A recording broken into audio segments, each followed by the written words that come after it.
বাজারে যখন চিংড়ি কিনতে যান তখন দেখবেন কিছু চিংড়ি হয় খুবই লাল।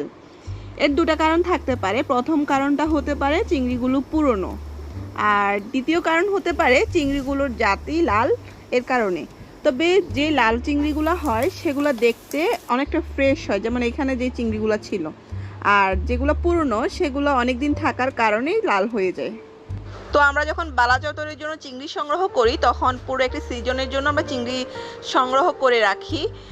আর এর বাইরে অনেকে থাকে একবারের চিংড়ি অনেক পরিমাণ তারা স্টক করে, যার কারণে কোল্ড স্টোরে রাখে।